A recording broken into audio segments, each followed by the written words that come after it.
Chandrayaan-3 mission की सफलता पर सभी देशवासियों को हार्दिक बधाई तथा भारत के उस महान वैज्ञानिकों को मैं प्रणाम करता हूं जिनके कारण आज भारत विश्व का ऐसा चौथा देश बना है जिसने चंद्रमा की सतह पर सॉफ्ट लैंडिंग हासिल की है तथा भारत उस महान उपलब्धि को हासिल करने वाला ऐसा पहला देश भी बना है जिसने चंद्रमा के दक्षिणी ध्रुव पर सॉफ्ट लैंडिंग हासिल की। देखिए, आज से पहले ऐसा कोई भी देश नहीं है जिसने चंद्रमा के दक्षिण ध्रुव पर जाने का कोई प्रयास किया हो। इससे पहले वर्ष 2019 में भारत ने चंद्रमा के दक्षिण ध्रुव पर उतरने का प्रयास किया था, लेकिन हम सॉफ्ट लैंडिंग हासिल करने में कामयाब नहीं हो पाए थे। कारण ये था कि चंद्रयान-2 केवल 2.1 किलोमीटर की ऊंचाई पर अपने मार्ग से भटका और इसके कारण वो मिशन असफल हुआ। तो भारत आज उन विश्व के 4 देशों में शामिल हो चुका है जो चंद्रमा की सतह पर सॉफ्ट लैंडिंग हासिल कर चुके हैं। इस वीडियो के माध्यम से मैं आज आपको इसरो का वो शुरुआत का इतिहास बताऊंगा, साथ ही साथ इसरो के आगामी मिशन की जो भावी योजना इसरो के द्वारा बनाई गई है उन पर होने वाला खर्चा और कौन कौन से मिशन भविष्य में लॉन्च किए जाएंगे, इसके विषय में भी हम चर्चा करेंगे। तो चलिए वीडियो शुरू करते हैं। देखिए, भारत की आज़ादी के बाद वर्ष 1948 में भारत में सबसे पहले अंतरिक्ष के क्षेत्र में एक मील का पत्थर जब साबित हुआ जब विक्रम साराभाई के द्वारा अहमदाबाद में भूभौतिक अनुसंधान संस्थान की स्थापना की गई। और इस अनुसंधान संस्थान की जो इमारत है इसका उद्घाटन 10 अप्रैल 1954 को तत्कालीन भारतीय प्रधानमंत्री जवाहरलाल नेहरू के द्वारा किया गया था। यहाँ से ही भारत में अंतरिक्ष का जो इतिहास है उसकी शुरुआत होती है। हालांकि इस समय तक भारत में इसरो की स्थापना नहीं हो पाई थी, यानी कि कोई पर्टिकुलर संस्था नहीं थी जो अंतरिक्ष के क्षेत्र में कोई विशेष प्रोग्राम को लॉन्च करती। तो 1954 से लेकर 1969 तक देश में जितनी भी प्रक्रिया शुरू हुई हैं वो बिना किसी संस्थान के ही हो पाई थी। और ये वो समय था जब भारत के वैज्ञानिक केरल के चर्चों में बैठकर भारत में अंतरिक्ष के क्षेत्र में विशेष विषयों पर चर्चा करते थे। इस समय भारत के पास कोई विशेष फंड भी नहीं था अंतरिक्ष में अपना एक योजना बनाने के लिए। तो वर्ष 1963 में जब भारत का पहला केरल के थुम्बा से जो रॉकेट लॉन्च हुआ था वो भी केवल केरल के चर्चों में बैठकर उसकी योजना बनाई गई थी। और ये वो समय था जब नारियल और केरल के वृक्षों को लॉन्चिंग पैड की तरह इस्तेमाल किया जाता था। कारण ये था कि भारत के पास उस समय कोई लॉन्चिंग पैड भी नहीं थी। आपने देखा होगा कि ये वो समय था जब रॉकेटों को या तो बैलगाड़ी या फिर साइकिलों पर रखकर ले जाया गया था और इसका विश्व के विकसित देशों ने मजाक भी बनाया। लेकिन बाद में वर्ष 1969 में भारत में इसरो की स्थापना हुई और साथ ही साथ वर्ष 1972 में इसरो की सहायता के लिए अंतरिक्ष विभाग की स्थापना भी की गई और इस दिशा में भारत के भावी अंतरिक्ष प्रोग्राम की शुरुआत हुई। वर्ष 1975 में 19 अप्रैल का वो ऐतिहासिक दिन जिस दिन भारत का पहला आर्यभट्ट नाम का उपग्रह अंतरिक्ष में लॉन्च किया गया था। लेकिन आर्यभट्ट जो अंतरिक्ष में लॉन्च किया गया था ये भारत का पहला उपग्रह तो था, लेकिन ये भारत की मुख्य भूमि से लॉन्च नहीं हो पाया था। इसके पीछे कारण ये था कि भारत के पास वो रॉकेट नहीं था जो अंतरिक्ष में अपने उपग्रह को स्थापित कर पाता। तो इसकी दशा में भारत ने अपने सबसे पहले रॉकेट के निर्माण की दिशा में कार्य किया। हालांकि आर्यभट्ट के बाद भास्कर फर्स्ट और भास्कर सीरीज के कुछ जो उपग्रह हैं वे रूस के या फिर तत्कालीन सोवियत संघ के सहायता से अंतरिक्ष में प्रेक्षित किए गए। लेकिन भारत को जरूरत थी एक रॉकेट की, यानी कि एक उस प्रौद्योगिकी जिसके माध्यम से भारत अपने उपग्रह को अपने ही देश के माध्यम से अंतरिक्ष में प्रेक्षित कर पाता। इस दिशा में हमने कार्य शुरू किया और हमने जो सबसे पहले रॉकेट बनाया इसका नाम था SLV। SLV मतलब satellite launch vehicle. Satellite launch vehicle ठोस ईंधन पर आधारित एक हल्का या एक छोटा एक रॉकेट था जो केवल 40 या 50 किलोग्राम के पेलोड यानी कि 40 से 50 किलोग्राम के उपग्रह को अंतरिक्ष में ले जाने में सक्षम था और ये मैक्सिमम 300 से 400 किलोमीटर की ऊंचाई पर ही जा सकता था। इसका पहला मिशन जो हुआ वो असफल हुआ। यानी कि SLV-3 की जो पहली लॉन्च हुआ, जो SLV-3 की पहली पीढ़ी का जो रॉकेट लॉन्च किया गया था वो असफल रहा।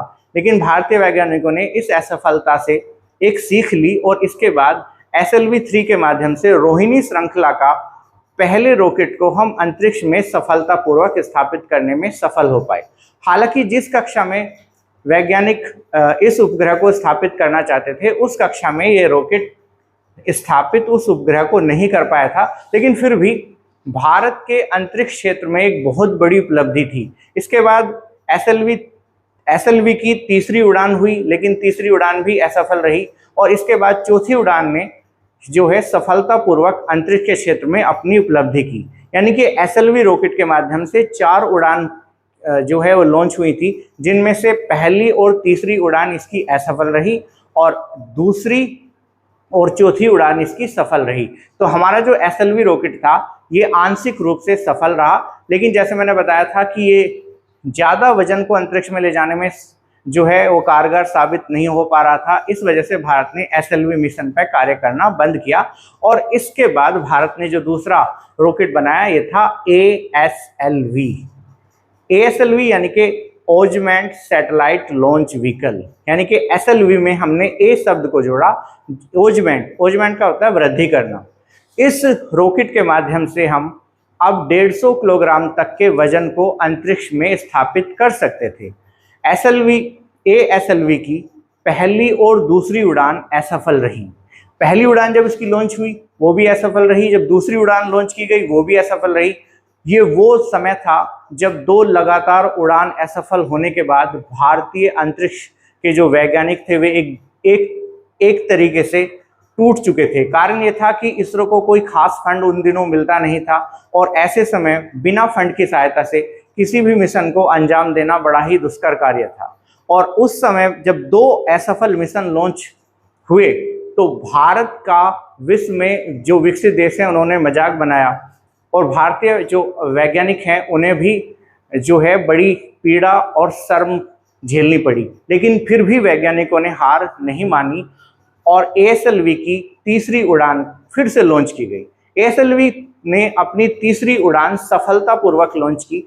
इसके बाद SLV-4 यानी कि SLV की भी 4 उड़ान हुई, जिसमें पहली और दूसरी उड़ान इनकी असफल रही और तीसरी और चौथी उड़ान ये सफलतापूर्वक अंतरिक्ष में उपग्रह को प्रेक्षित कर पाया था।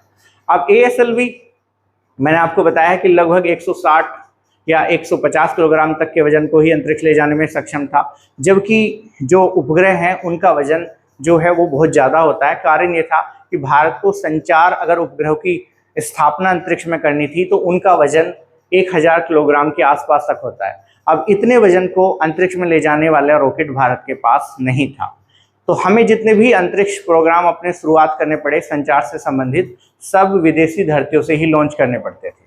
तो भारत ने ASLV की भी 4 उड़ान करने के बाद उसे भी क्या किया, उसको भी समाप्त किया और इसके बाद भारत ने PSLV लॉन्च किया। PSLV की भी पहली उड़ान भारत की असफल रही। यानी कि भारत का अंतरिक्ष इतिहास में ज़्यादातर जो पहली उड़ान हुई हैं वे अधिकांश असफल ही हुई हैं। जैसे अगर हम देखें कि चंद्रयान 2 मिशन भी, हालांकि वो पार्शली सक्सेसफुल है, यानी कि वो कंप्लीट सक्सेसफुल तो इस वजह से नहीं कहा जा सकता क्योंकि हमें उसमें सॉफ्ट लैंडिंग हासिल करनी थी, लेकिन सॉफ्ट लैंडिंग वो हासिल नहीं कर पाया था। लेकिन फिर भी उसका जो ऑर्बिटर है वो आज भी चंद्रमा की कक्षा में चक्कर लगा रहा है और चंद्रयान 3 मिशन के साथ उसका जो है वार्तालाप भी हुआ, जैसा कि आपने विभिन्न समाचार पत्रों या फिर न्यूज चैनलों के माध्यम से देखा होगा। तो भारत का जो ज़्यादातर पहला अंतरिक्ष जो प्रोग्राम है वो एक तरीके से असफल ही रहा था। तो PSLV की जो पहली उड़ान थी वो भी असफल हुई। अब PSLV का जो अर्थ है वो पोलर सैटेलाइट लॉन्च व्हीकल है। पोलर सैटेलाइट लॉन्च व्हीकल लगभग इसका जो उन्नत किस्म का वर्तमान में जो रॉकेट है ये 1500 kg तक के उपग्रह को अंतरिक्ष में ले जा सकता है और मैक्सिमम 700 से 900 किलोमीटर की दूरी जो है पृथ्वी से बाहर ये अंतरिक्ष में स्थापित कर सकता है। यानी कि हम ये कह सकते हैं कि सूर्य तुल्यकालिक कक्षा या सन साइकोनस ऑर्बिट कक्षा में PSLV उपग्रह को प्रेक्षित कर सकता है। अब देखिए सबसे बड़ी बात यह है कि जिस समय उपग्रह लॉन्च किए जाते हैं तो आपको ये भी पता होना चाहिए कि पृथ्वी की कक्षाएं कौन कौन सी हैं। तो पृथ्वी की विभिन्न कक्षाएं हैं, जिसमें सबसे निचली कक्षा LEO कहलाती है। LEO मतलब लो अर्थ ऑर्बिट। लो अर्थ ऑर्बिट की जो मिनिमम से मैक्सिमम ऊंचाई है वो 50 से लगभग 1500 किलोमीटर है। हालांकि IAS के क्वेश्चन में इसकी ऊंचाई 50 से 2000 किलोमीटर मानी गई थी, लेकिन इस LEO कक्षा में जो ज़्यादातर उपग्रह को प्रेक्षित किया जाता है वो लगभग 300 से 400 किलोमीटर की ऊंचाई पर ही प्रेक्षित किया जाता है। और इसमें भी अलग अलग कक्षाएं हैं, जिसमें पोलर सैटेलाइट जो हमारा मिशन है, यानी कि पोलर सैटेलाइट लॉन्च व्हीकल जो है, ये पोलर सैटेलाइट लॉन्च व्हीकल ऐसा है कि आप समझिए जैसे कि ये पृथ्वी है, तो पृथ्वी के उपग्रह ये उत्तरी ध्रुव है और ये दक्षिणी ध्रुव है। तो इस तरीके से अगर कोई उपग्रह चक्कर लगाएगा तो ये पोलर कक्षा कहलाएगी, ये पोलर ऑर्बिट कहलाएगी। और हमारा जो मिशन यानी कि हमारा जो रॉकेट था, इसका नाम भी PSLV ही रखा गया था। कारण ये था कि ज़्यादातर रॉकेट को इसी कक्षा में स्थापित किया जाता था। तो पोलर सैटेलाइट लॉन्च व्हीकल की पहली उड़ान भी क्या रही, असफल। और इसके बाद पोलर सैटेलाइट लॉन्च व्हीकल ने पीछे मुड़कर नहीं देखा। इसके बाद इसकी जितनी भी उड़ान हैं, 1 या 2 उड़ान लगभग असफल हुई हैं, अदरवाइज जितनी भी इसने उड़ान अंतरिक्ष में की हैं वे सफल ही की हैं। और इसी रॉकेट के माध्यम से भारत ने 2017 में 104 सैटेलाइट को भी अंतरिक्ष में स्थापित किया।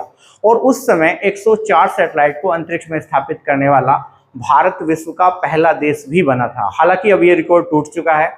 अब इससे ज़्यादा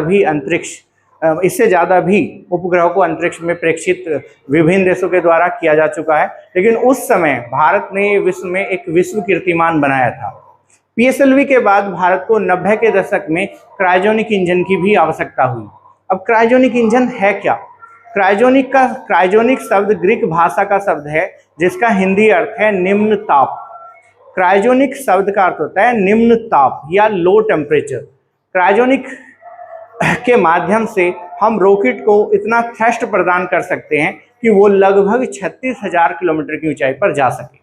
देखिए, जैसे मैं भी बता रहा था कि पृथ्वी की विभिन्न कक्षाएं हैं, जिनमें LEO कक्षा की जो ऊंचाई है वो लगभग 50 से 1500 किलोमीटर, जबकि IAS में 2000 किलोमीटर है। जो क्वेश्चन आया था वो 2000 किलोमीटर माना गया है। इसके बाद MEO कक्षा है, यानी कि मिडिल अर्थ ऑर्बिट, जो 5000 से 20,000 किलोमीटर के आसपास है।